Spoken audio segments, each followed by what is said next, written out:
सनातन परंपरा में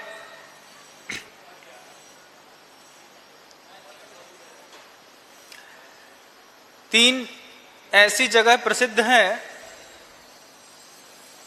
जहां पर ऐसा कहा जाता है कि लक्ष्मी यंत्र की स्थापना की गई है। सनातन परंपरा में तीन जगह। पहली जगह वो कहते हैं तिरुपति बालाजी को। तिरुपति में लक्ष्मी यंत्र की स्थापना की गई है और उसका ऐसा प्रभाव है कि दुनिया का कोई भी व्यक्ति, चाहे वह जैन हो या अजैन, वहां पर जाता है तो अपना कुछ ना कुछ दे करके आता है। दूसरी जो स्थापना लक्ष्मी यंत्र की गई है वो की गई है पद्मनाभ मंदिर में। वहां पर भी यही स्थिति है बंधुओं। 2005 की घटना होगी, आप लोगों ने सुना होगा, जब वहां के तहखाने खोलने का प्रयास किया गया। 14 बड़े बड़े कमरों में इतने ज्यादा हीरे मोती माणिक पन्ना पुखराज अकूत संपदा शुद्ध सोने के स्वर्ण सिक्के मूर्तियां रखी हैं कि अनुमान लगाने वालों ने कहा कि भारत अगर 14 के 14 कमरे पूरी दुनिया में बेचने का प्रयास करे तो इतनी संपत्ति है कि भारत बेचते बेचते थक जाएगा और पूरा विश्व खरीदते खरीदते थक जाएगा और उसके मूल्य चुका नहीं पाएगा। इतनी शक्ति है। कहां पर? पद्मनाभ मंदिर।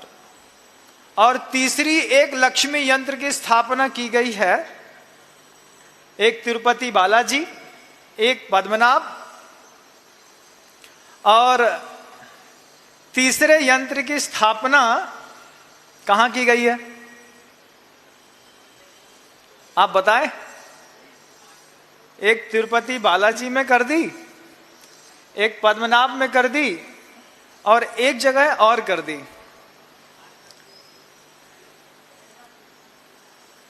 नहीं, थोड़ा सा स्मृति हमारी जा रही है लेकिन वो आ जाएगी। और ये तीन जगह 3 लक्ष्मी यंत्र की स्थापना की गई। तिरुपति बालाजी में करी गई और तीसरी जगह है, मैंने कहा था स्मृति जा रही है, आ जाएगी, बद्रीनाथ में।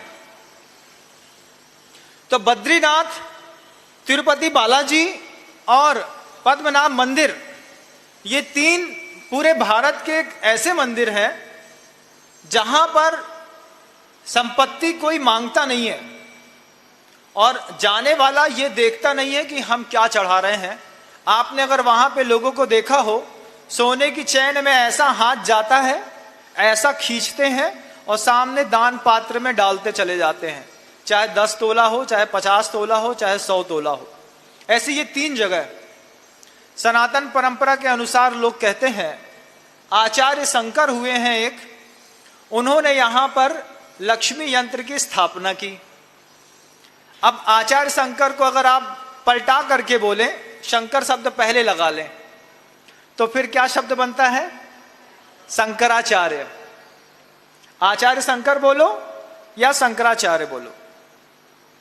ऐसी 3 जगह स्थापना है लक्ष्मी यंत्र की जो शंकराचार्य जी ने की है। और उसका ऐसा प्रभाव है कि पूरे के पूरे विश्व का कोई भी व्यक्ति उन मंदिरों में जाता है तो वहां पर निश्चित रूप से धन संपत्ति अपनी चढ़ा करके ही वापस आता है। जिसके पास कुछ नहीं होता वो अपने शरीर का कुछ अवयव दान करके, बाल चढ़ा करके चले आते हैं। ये परंपरा उनके यहां है।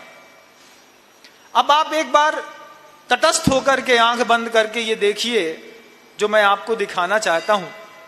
आपने ये तो देखा कि संपत्तियां इन 3 मंदिरों में खूब आती है। आप देखिए कि इन 3 मंदिरों में आराध्य देव कौन से बैठे हैं। बद्रीनाथ में कौन बैठा है आप खुद बताइए। क्या? आदिनाथ भगवान। और तिरुपति बालाजी में माणिक की कौन सी मूर्ति रखी है नीलम की बंधुओं, आप बताइए।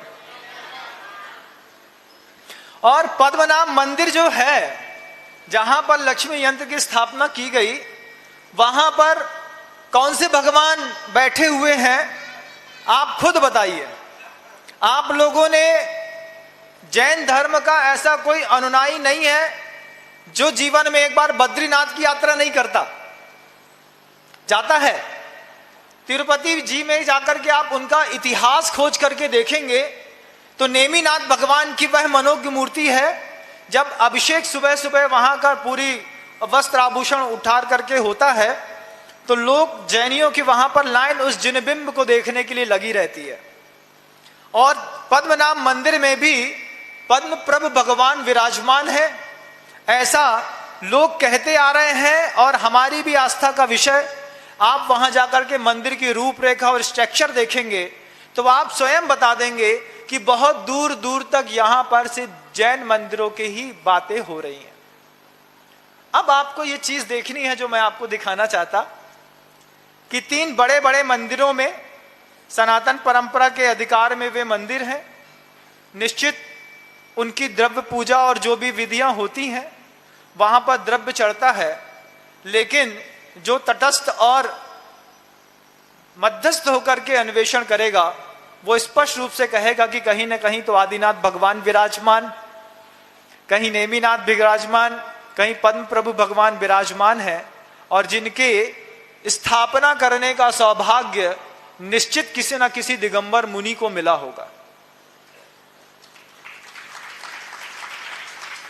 अगर जिनबिंब की स्थापना की गई है ना तो किसी वस्त्रधारी के द्वारा नहीं की गई। काल समय को परिवर्तित करके मंदिरों का क्या स्वरूप हो गया, यह चर्चा का विषय नहीं है। चर्चा का विषय है उन मंदिरों में स्थापित की गई शक्तियां। चर्चा का विषय है कि उन मंदिरों के अंदर जिस तरीके से दिगंबर मुनिराजों ने यंत्र की, मंत्र की और तंत्र की स्थापना की होगी, उस मंत्र की, यंत्र की स्थापना का प्रभाव आज जिनेंद्र भक्त वहां पर जाकर के पूजा नहीं भी कर पाते, लेकिन दिगंबर साधुओं के द्वारा स्थापित किया गया वह जो यंत्र है वो आज भी इतना ज्यादा प्रभावी है कि वहां पर जाने के बाद किसी व्यक्ति को यह नहीं बोलना पड़ता कि तुम अपने गले का सोना और चांदी दे दो, वहां पर चुपचाप चढ़ा दिया जाता है और वहां पर अकूत संपत्ति